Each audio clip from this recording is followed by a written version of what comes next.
Blake Lively and Justin Baldon once seemed destined for smooth collaboration, or at the very least a clean professional relationship that stayed out of tabloids. Now they've landed in a legal and public relations quagmire so entangled it feels as though every new headline carries another shocking revelation. From leaked text messages to unedited video clips, the situation has escalated to a point where Blake and Ryan are reportedly demanding the courts muzzle Justin's defense entirely. Why would they risk looking as though they have something to hide? And just how far is Justin willing to go to defend himself? Today, we're venturing deep into the backstory, legal strategies, and unforeseen consequences of this intense dispute. If you thought you knew the whole story, you might be in for a startling surprise. Every high-profile dispute begins with a flicker of tension. In the case of Blake Lively versus Justin Baldon, that spark came in the form of supposedly leaked text messages. At first, these messages appeared innocuous, perhaps the kind of conversation you'd expect between colleagues or acquaintances in the entertainment industry. Yet people quickly noticed that only fragments were being shown, leaving glaring gaps in context. Speculations began swirling.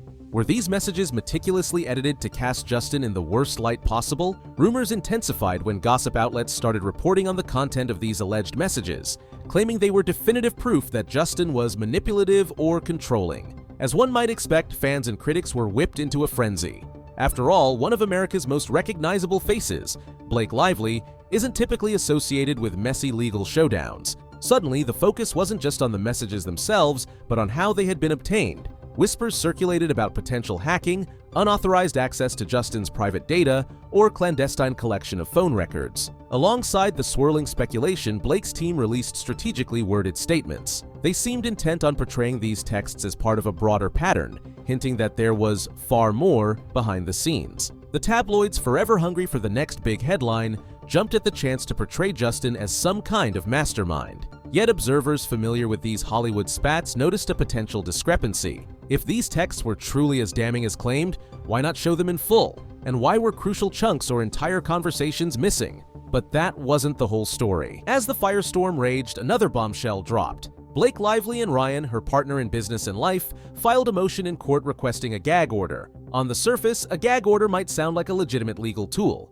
In complex or highly publicized cases, some parties do prefer to seal records or muzzle attorneys to protect sensitive information. The stated goal is to prevent potential juror bias if the dispute ever heads to trial. Yet, critics argue that Blake's timing couldn't have been more suspicious. She had already effectively launched a public campaign by sharing or allowing the release of selective text messages. Now that Justin was threatening to release all the unedited material, texts, videos, and anything else in his arsenal, Blake and Ryan apparently wanted to shut him up. That sudden pivot led many to ask, is this about genuine concern for fairness in court, or simply an attempt to stifle Justin's narrative before he can defend himself? Social media erupted with hashtags that championed free speech and the right to self-defense. Even some fans of Blake and Ryan expressed discomfort at the idea of imposing legal silence on someone who stands accused. After all, if you publicly paint a person as an abuser or manipulator, shouldn't they have a right to rebut those claims? Others, however, argued that a gag order might be necessary to keep the legal proceedings from degenerating into a media circus. Still, most observers wondered how a gag order could be granted in this scenario. Normally, courts are reluctant to muzzle anyone, especially when there's a significant public interest in understanding the full context. Moreover, the fact that Blake was the first to go on offense by leaking or supporting the leak of partial messages made the request feel like an attempt to unilaterally control the narrative. Indeed, this legal maneuver had all the hallmarks of a desperate move, one that might backfire in both legal and PR terms. But that was just the beginning of the evidence battle. By the time news broke that Justin possessed complete, unedited footage and entire text threads, curiosity reached fever pitch. If we've learned anything from past Hollywood controversies, it's that partial evidence can be damning, until viewers see the bigger picture. Justin maintained that the so-called smoking gun texts provided by Blake's camp were heavily manipulated or missing key segments. He also claimed that raw video would show events from a drastically different angle. Questions flared about whether Justin was plotting a strategic release, dropping each piece of evidence at pivotal moments to sway public opinion. Some called it cunning, others denounced it as harassment. Regardless of personal bias, nobody could argue against the influence of unedited footage. In a media environment where quick takes and emotional responses dominate, the promise of original video or lengthy text exchanges teased an unraveling of the narrative carefully woven by Blake's side. Detractors of Justin suggested that his evidence might be no more credible, pointing out that with technology, any clip can be edited. Could these new clips be spliced or staged? Indeed, modern editing techniques can transform an hour-long video into just a few seconds that reflect any viewpoint. Justin's lawyer, however, brushed aside these accusations, asserting the raw data would be made available for thorough inspection to prove its authenticity. Amid the swirling uncertainty, a sense of anticipation built in the press and across social media platforms. The potential release of unaltered messages wasn't just about personal reputations. It carried legal weight. If the court deemed that the unreleased evidence seriously contradicted Blake's claims, it could tip the scales in Justin's favor. This was about to become a game of high-stakes legal poker, with each party holding cards they hoped would trump the other. Yet one major hazard still lingered. Celebrities often walk a fine legal line when countering accusations. Under certain labor and contract laws, once someone lodges a complaint, whether internally or through a lawsuit, employers or collaborators must be exceedingly cautious about their response. Otherwise, they risk stepping into a legal minefield known as retaliation. For Justin, that meant any move he made to clear his name could be twisted into a claim that he was attacking Blake for speaking up. Even if his motivations were purely self-defense, the lines can blur in a heavily scrutinized case. If a judge or jury perceived Justin's public statements or evidence releases as attempts to punish or intimidate Blake, it might bolster her side's argument. This looming threat of a retaliation claim loomed large, making Justin's path forward perilous. Analysts wondered if Blake's team was banking on exactly that.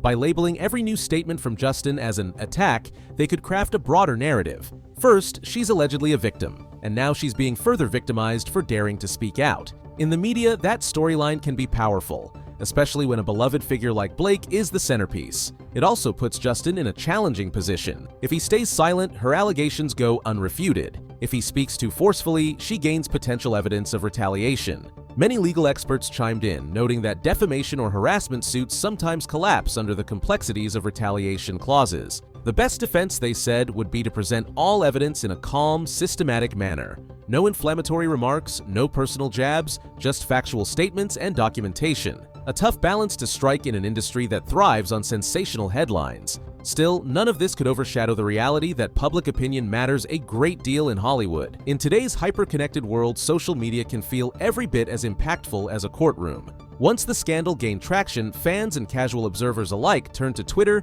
Instagram, and video-sharing platforms to weigh in. Early on, there was an outpouring of support for Blake, an actress many people have admired for years. But as soon as the story began to twist and turn, some of that support shifted or softened. Comment sections became battlegrounds where defenders insisted that Blake deserved the public's empathy, while skeptics demanded to see unedited proof before condemning Justin. Meanwhile, neutral onlookers lamented how swiftly accusations can morph into convictions in the eyes of social media. They pointed out that leaked texts don't always tell the whole story, especially if they're coming from just one side. As if the situation weren't chaotic enough, Ryan's apparent involvement further stoked the flames. Normally seen as the quick-witted charmer in the public sphere, his decision to stand firmly beside Blake and her legal moves triggered debates. Some lauded him for supporting his spouse unconditionally, while others felt he was meddling in a conflict he only partially understood. No matter which viewpoint was trending at any given moment, it underscored that public figures live under constant digital surveillance.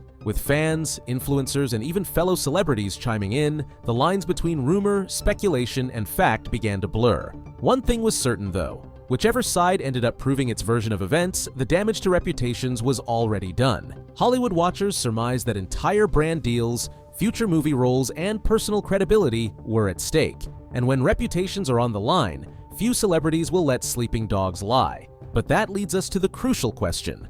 What are the real chances that a gag order will be granted, and how does it fit into the bigger legal picture? Gag orders aren't granted lightly, especially in civil cases as high-profile as this one. Typically, judges issue gag orders in extreme scenarios, such as when pre-trial publicity threatens the fairness of the proceedings. Criminal cases are the more likely venue for such orders, given the constitutional implications and the liberty at stake. Civil disputes, by comparison, often revolve around money, reputations, or contractual matters, making a full gag order less common. Legal insiders have speculated that Blake's side is playing a long shot. They might be using the gag order request as a way to warn Justin off from releasing more damaging information. Even if they can't secure a permanent muzzle, just the threat of it, or the cost of fighting it, might deter him. Another angle is the public relations benefit. By filing for a gag order, Blake can portray herself as wanting to keep the proceedings respectable, insinuating that Justin's releases are a form of harassment. However, such strategies can backfire dramatically if a judge sees them as an attempt to weaponize the courts. Judges typically loathe being used as pawns in PR wars. If the court denies the gag order, it may lend credibility to Justin's assertion that he has the right to defend himself against heavy allegations. In that scenario, Blake's attempt to quash his public responses might appear dubious, and that could reflect poorly on her entire case. It's also important to remember that settlement is always an option in disputes like this. Many entertainment lawsuits never see the inside of a courtroom because both parties strike a deal. If Blake and Justin find themselves cornered with mounting legal fees and negative press, they might reach a confidential settlement. But with both sides seemingly doubling down, Blake demanding silence, Justin threatening full exposure, it's anyone's guess whether peace talks can happen soon. Even so, these developments have broader implications far beyond this single case. Hollywood is no stranger to public spats, but this case highlights a growing trend: the use of leaked electronic evidence as a weapon. Gone are the days when off-the-record phone calls could stay off the record. Now, celebrities face the very real possibility that every text, voice memo, or video could one day resurface. The cautionary takeaway? Once private conversations and clips become ammunition in a legal battle, controlling the narrative becomes exponentially more difficult. If Blake Lively, long admired for her ability to avoid scandal, can become mired in such a public controversy, it serves as a reminder that no celebrity is invulnerable. On the flip side, Justin Baldon's ongoing crusade to prove his innocence underscores how quickly a person's entire career can come under siege. He alleges that multiple projects have already slipped through his grasp due to the swirling allegations. This saga may well influence how lawyers and publicists guide their celebrity clients in the future. Will more non-disclosure clauses and robust data protection strategies become the norm? Perhaps. In an industry that runs on image, everyone from A-list stars to production assistants is acutely aware of how swiftly an edited clip or snippet of conversation can upend one's reputation. The stakes couldn't be higher. Beyond Hollywood's borders, the case opens conversations about fairness in the Me Too era, the line between free speech and harassment, and the power dynamics at play when million-dollar contracts and big-name brands stand behind one side or the other. Ultimately, the spectacle leaves the public pondering how to separate fact from fiction when the evidence itself is in dispute. Now we come to the final piece of the puzzle. Throughout this tumultuous saga, one fact stands unchallenged: the battle for public perception can be as pivotal as any courtroom verdict. We've witnessed the release of partial texts, talk of unedited footage, and a mounting desire from one side to clamp down on any defense from the other. No matter which team you believe, it's impossible to ignore the gravity of a move like requesting a gag order, especially after you've already set the story in motion. Could Blake and Ryan be genuinely concerned about preserving the sanctity of a fair trial? Or do they fear the release of evidence that might fracture the narrative they've presented? Meanwhile, Justin appears ready to risk claims of retaliation just to clear his name once and for all. Both sides operate under a fierce spotlight, knowing that in a media-driven world, the verdict of fans and industry insiders can echo far longer than any official legal ruling. As this dispute continues, everyone watching might do well to remember a crucial lesson. A few leaked texts or cleverly edited clips rarely tell the entire story. Whether you're on Blake's side, Justin's, or still forming an opinion, it's clear that the twists and turns aren't over yet. The next revelation, be it a court decision, a new leak, or an unexpected settlement, may bring more surprises, or it might finally resolve the matter altogether. For now, the deeper question remains: how did a seemingly private conflict escalate to such a breaking point? And is there any going back? Let's hear what you think. Could a gag order calm the chaos, or would it merely deepen public suspicion? Keep your eyes on this legal roller coaster because the next turn could leave everyone speechless.